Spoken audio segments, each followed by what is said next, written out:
ओम शांति। 9 अगस्त 2023 के ईश्वरीय महावाक्य। पहले सुनते हैं मुरली के मुख्य पॉइंट्स। बाबा ने कहा, सदा स्मृति रहे जिनका कोई चित्र नहीं, वह विचित्र बाप इस शरीर में आकर हमको पढ़ाते हैं। आत्मा भी विचित्र है, इसलिए तुम्हारा चित्र से कोई काम नहीं। पहले पहले तुम्हें आत्म अभिमानी बनना चाहिए, परंतु तुम घड़ी घड़ी भूल देह अभिमान में आ जाते हो। हमेशा समझना चाहिए, परम पिता परमात्मा द्वारा हम यह नॉलेज पढ़ रहे हैं। ऐसा कोई स्कूल नहीं है जहां अपने को आत्मा समझ बैठते व सुनते हो। फिर बाबा ने कहा, उठते बैठते एक मुझ बाप को ही याद करो, श्रीमत पर चलते रहो, खाते पीते समय भी बुद्धि में बाबा की ही याद रहे। हाँ, मंजिल बड़ी भारी है। योग कोई मासी का घर नहीं है। यहाँ तो मनुष्य अनेकों को याद करते रहते हैं, लेकिन तुम्हें देह सहित देह के सब धर्म भूल एक बाप को याद करने की मेहनत करनी है।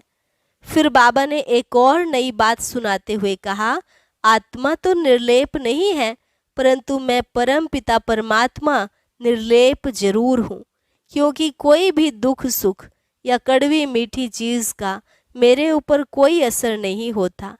मैं इन सभी लेप छेप से निर्लेप हूँ और मैं ही ज्ञान का सागर हूँ। और लास्ट में बाबा ने कहा, अब मुक्ति जीवन मुक्ति के गेट्स खुलने वाले हैं। बाबा से पढ़कर तुम जीवन मुक्त बनते हो। जीवन मुक्त माना शरीर में तो आएंगे, लेकिन बहुत सुख भोगेंगे। एक बाप ही तुमको श्रेष्ठ बनाते हैं, लेकिन बाप के साथ साथ निर्वाण धाम और स्वर्ग धाम दोनों को भी याद करना है।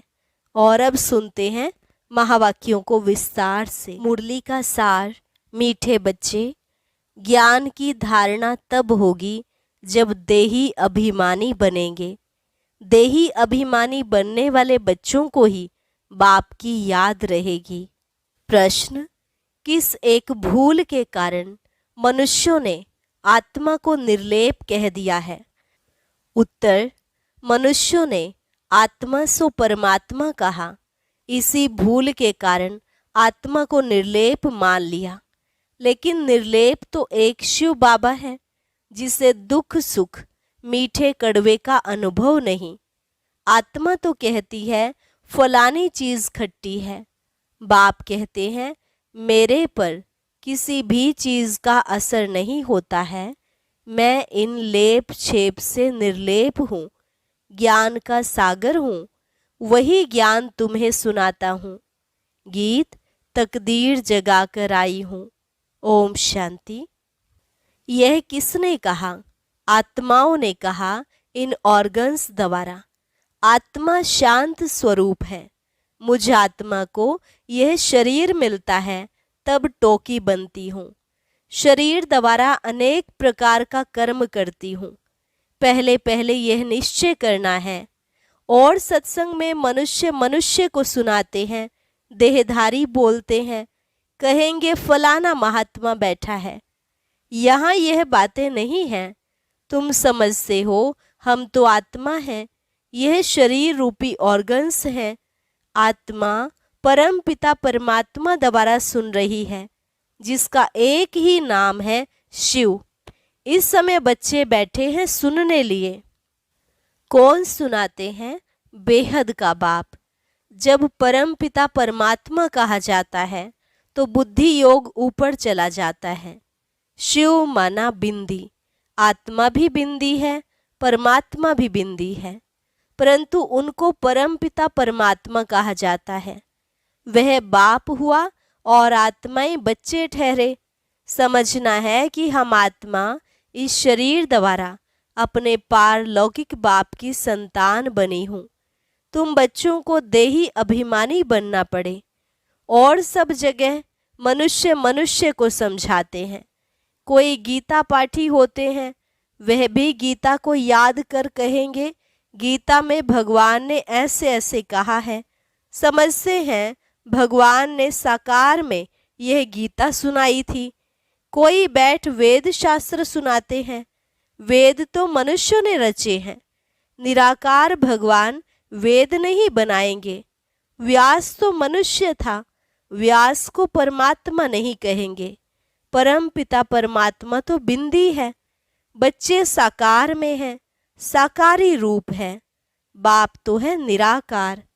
बाप कहते हैं मुझे तो कभी छोटा बड़ा नहीं बनना है, तुम छोटे बड़े होते हो। मुझे तो कहते ही हैं परम पिता। मनुष्य पहले बालक बन, फिर बड़े हो बाप बनते हैं, फिर बालक बनते हैं। मैं तो हमेशा पिता ही हूँ, मैं बालक नहीं बनता हूँ। मेरा एक ही नाम शिव है। तुम्हारे 84 नाम पड़ते हैं, क्योंकि 84 जन्म लेते हो। मैं परम पिता तो बिंदी रूप हूँ। सिर्फ पूजा के लिए भक्ति मार्ग वालों ने बड़ा रूप बनाकर रखा है। जैसे कोई का बड़ा चित्र बनाते हैं ना, बुद्ध का बहुत बड़ा चित्र बनाते हैं। इतना लंबा मनुष्य तो होता नहीं, यह मान देते हैं, समझते हैं बहुत बड़ा था। बाप तो ऊंचे ते ऊंचे है, बड़े ते बड़ा परम पिता परम आत्मा। बाप अपना परिचय बैठ देते हैं, मेरे को शिव कहते हैं। बच्चों को समझाया जाता है, तुमको समझना है, हम निराकार शिव बाबा के सम्मुख जाते हैं। मुझे तो हमेशा परम पिता परमात्मा ही कहेंगे। मनुष्य सृष्टि का बीज रूप हूँ। परमात्मा बैठ समझाते हैं। आत्मा को ही नॉलेज है, गाते भी हैं परम पिता परम आत्मा परमात्मा। वह ज्ञान का सागर है, हमको ज्ञान सुना रहे हैं। पहले पहले आत्म अभिमानी होना चाहिए, देह अभिमानी नहीं बनना है। परंतु ड्रामानुसार तुमको देह अभिमानी बनना ही है। अब फिर बाप देही अभिमानी बनाते हैं। तुम सब बच्चे हो, यह भी बच्चा है। आत्मा परम पिता परमात्मा दादे से वर्षा लेती है। लौकिक संबंध में सिर्फ बच्चों को ही वर्षा मिलता है, कन्या को नहीं मिलता है। बेहद का बाप कहते हैं तुम सब आत्माएं हो, तुम हरेक को हक है। तुम मुझ परम पिता परमात्मा के थे और हो। कहते हैं ना, ओ गॉड फादर, ओ परम पिता परमात्मा। महिमा करते हैं, कौन करते हैं? आत्मा।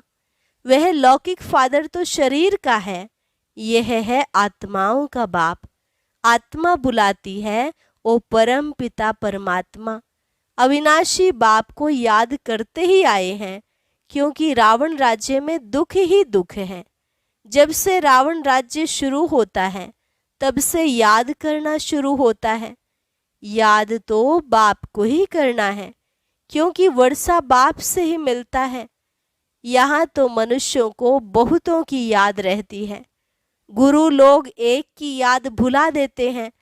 अगर सर्वव्यापी है तो फिर गॉड व फादर किसको कहें? बाप घड़ी घड़ी कहते हैं, बच्चे देही अभिमानी बनो। उठते बैठते मुझ बाप को याद करो। समझो हम श्रीमत पर चल रहे हैं। मैं आत्मा खा रही हूँ बाबा की याद में। याद से विकर्म विनाश होंगे। मंजिल है बड़ी भारी। योग कोई मासी का घर नहीं है। मनुष्यों ने तो बाप का नाम ही प्राय लोप कर दिया है।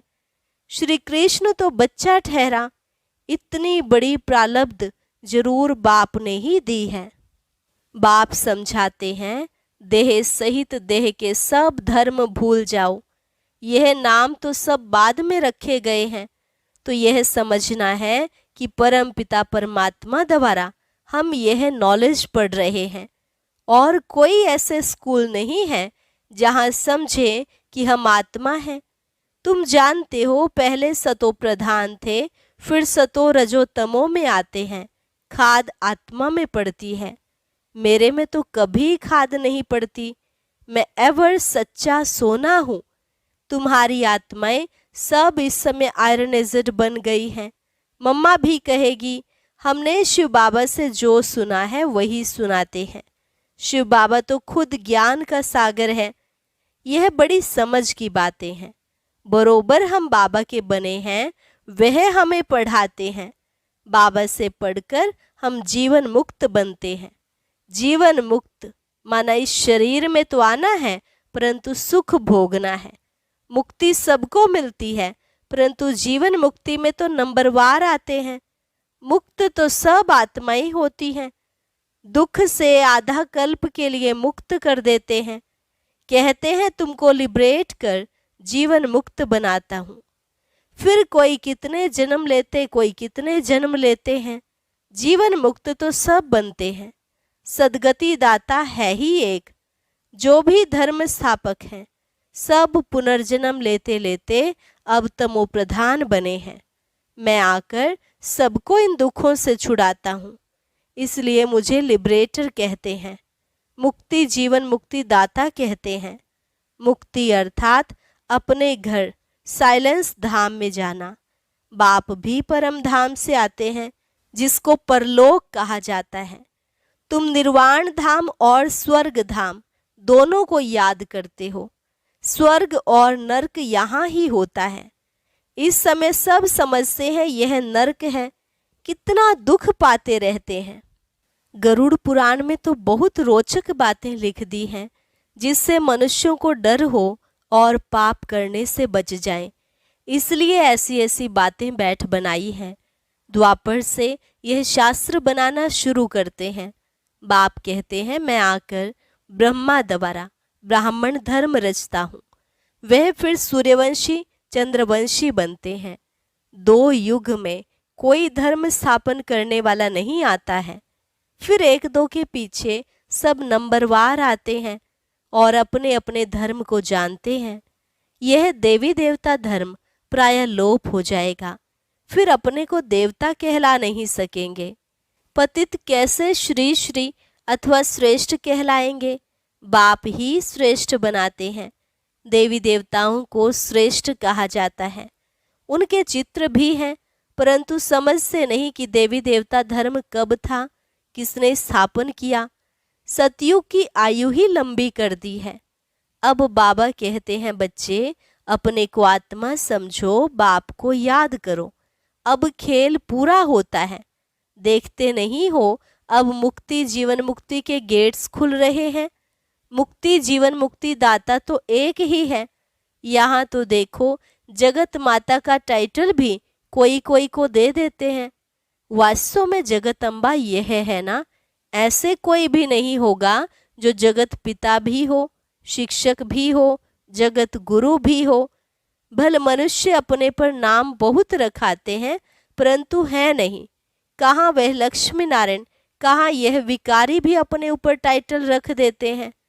मनुष्य कितने बुद्धू बन गए हैं। आदि सनातन देवी देवता धर्म को भूल उन्हों के टाइटल फिर अपने को दे देते हैं। वास्तव में ऊंच ते ऊंच मर्तबा तो एक का ही है। सदगति दाता एक ही है। राम कहो तो भी वह एक ही निराकार ठहरा। बाप कहते हैं भारतवासियों को अपने धर्म का पता नहीं कब और किसने स्थापन किया। कोई किस देवी को याद करते, कोई श्री कृष्ण को, कोई गुरु को याद करते। गुरु का फोटो भी लगा देते हैं। तुम्हारा चित्र से काम नहीं। जिसका कोई चित्र नहीं वह है विचित्र। आत्मा विचित्र है। जैसे बाप विचित्र है, वैसे बच्चे भी विचित्र हैं। आत्मा ही सुनती है। बाबा ने यह तन लोन लिया है। कहते हैं प्रकृति के आधार बिगर मैं ज्ञान कैसे दूं, राजयोग कैसे सिखलाऊं। भगवान निराकार को ही कहा जाता है। उनको आना ही है पतित दुनिया में। श्री कृष्ण को दिखाते हैं कि पीपल के पत्ते पर सागर में आया। ऐसी कोई बात नहीं है। श्री कृष्ण तो फर्स्ट प्रिंस है विश्व का। वहाँ और कोई धर्म नहीं। अद्वैत राज्य है, फिर द्वैत हो जाती है, फिर अनेक प्रकार के धर्म स्थापन होते जाते हैं। तो बच्चों को यह समझना है कि बाबा इस शरीर में आकर हमको पढ़ाते हैं।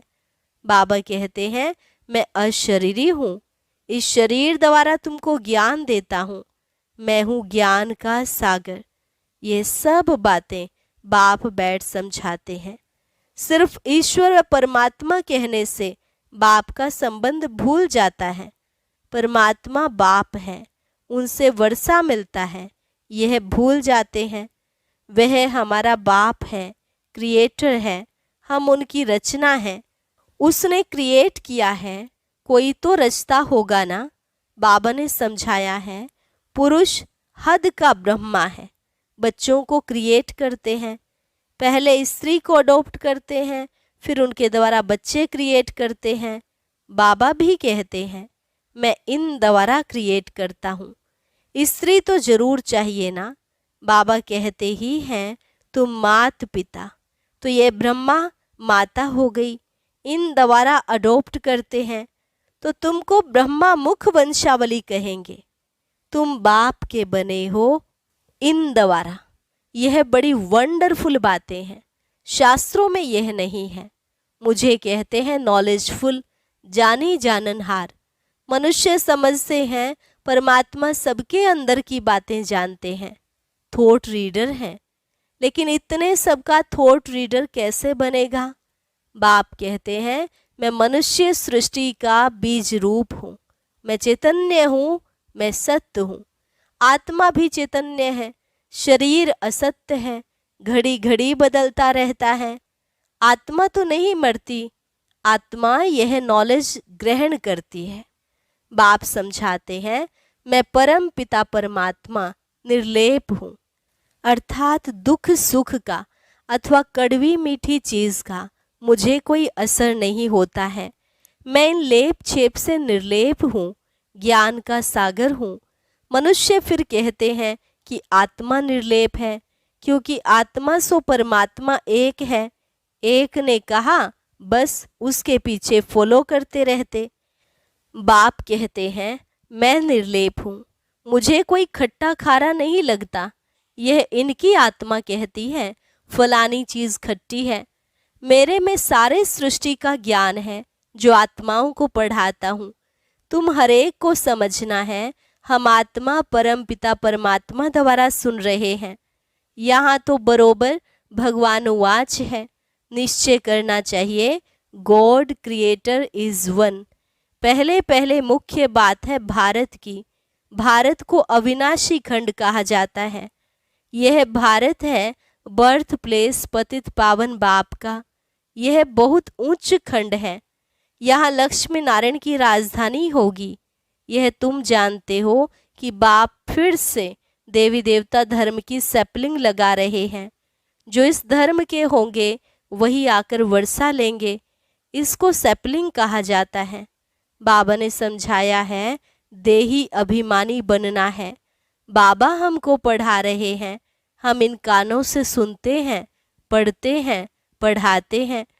अच्छा, मीठे मीठे सिकिलधे बच्चों प्रति माता पिता बाप दादा का याद प्यार और गुड मॉर्निंग। रूहानी बाप की रूहानी बच्चों को नमस्ते। रूहानी बच्चों की रूहानी बाप दादा को नमस्ते नमस्ते, गुड मॉर्निंग। धारणा के लिए मुख्य सार।